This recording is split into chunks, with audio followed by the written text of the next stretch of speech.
കയ്പ്പില്ലാത്തൊരു പാവയ്ക്ക പുളി ഉണ്ടാക്കിയാലോ ഇന്ന്. പാവയ്ക്ക അങ്ങനെ ആർക്കും ഇഷ്ടമല്ല കയ്പ്പുള്ളതുകൊണ്ട്. പക്ഷേ ഇങ്ങനെയൊന്നും ഉണ്ടാക്കി നോക്കൂ, എല്ലാവർക്കും ഇഷ്ടമാവും.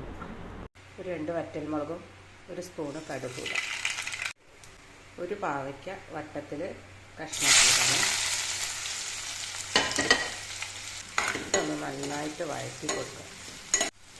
ഏത്തയ്ക്ക എങ്ങനെയായി. ഇതിൻ്റെ കൂടെ ഇനി ഒരു സവാള അരിഞ്ഞതും ഒരു 3 പച്ചമുളകും കൂടി ഇട്ട് കൊടുക്കാം.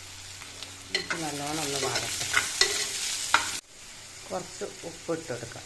ഉപ്പൊന്ന് പിടിച്ച് ഒരു സ്പൂണ് മുളക് പൊടി ഇട്ട് കൊടുക്കാം. 2 സ്പൂണ് മല്ലിപ്പൊടി ഇട്ട് കൊടുക്കാം. 1 സ്പൂണ് മഞ്ഞൾപ്പൊടി ഇട്ട് കൊടുക്കാം. ഇതിൻ്റെ പച്ചക്കുത്തൊക്കെ ഒന്ന് മാറട്ടെ. ഇതുവരെ നമുക്കൊന്ന് വഴറ്റി കൊടുക്കാം. ഒരു തക്കാളി അരിഞ്ഞിട്ട് കൊടുക്കാം. ഇതിലേക്ക് ഇനി കുറച്ച് പുളിങ്ങ ഒഴിച്ചെടുക്കാം. പുളിങ്ങയൊക്കെ നല്ലോണം പിടിക്കട്ടെ. ഒരു ലേശം ചൂടെല്ലാം കൂടി ഒഴിച്ചെടുക്കാം. ഒരു നുള്ള് ഉപ്പും കൂടി ഇട്ടെടുക്കാം. കയ്പ്പയ്ക്കയുടെ ആ കയ്പ്പും പുളിയൊക്കെ ഒന്ന് ബാലൻസ് ചെയ്യാൻ ഒരു നുള്ള് ശർക്കരയും കൂടി